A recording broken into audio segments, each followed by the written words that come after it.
देखिए सबसे important term, आगे बढ़ते हैं, 5 तक करवाया था, छठे टर्म ये है, क्या बोला, money measurement concept. Money measurement concept का मतलब क्या होता है, हम उसी चीज को रिकॉर्ड करेंगे जिसको मनी में मेजर कर सकते हैं। तो क्या लिखा है, as per the accounting conventional only those transactions are recorded which can be expressed in monetary term.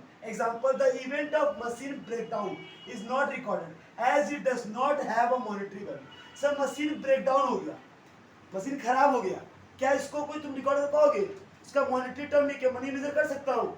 जिसको मैं मनी में मेजर नहीं कर सकता उसको रिकॉर्ड नहीं करूंगा। एग्जाम पूछे मनी मेजरमेंट कॉन्सेप्ट क्या है, बोलना as per the accounting conventional, accounting के कन्वेंशनल रूल के अनुसार only those transaction are recorded which can be express in monetary term.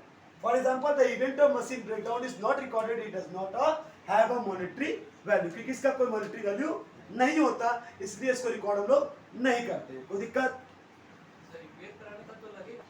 ये देखिएगा कॉस्ट कॉन्सेप्ट क्या है, as per this concept an assets is ordinarily recorded at the price actually paid और incurred to acquire it. मतलब कोई भी asset जो तुम खरीद रहे हो उसका प्राइस तुम कैसे लिखोगे, सर जिस दाम में मैंने इसको एक्वायर किया था या जिस दाम को मैंने पे करके इसको खरीदा था वो इसका क्या होगा, दाम होगा। इसी को बोलेंगे कॉस्ट कॉन्सेप्ट। मतलब इस कॉन्सेप्ट के अनुसार कोई भी एसेट्स, क्या चीज सर, क्या एसेट्स, कोई भी संपत्ति अगर तुम खरीद रहे हो, land and building, plant and machinery, furniture, picture, कोई भी एसेट्स अगर होगा ordinary recorded at the price actually paid और incurred is known as acquired cost।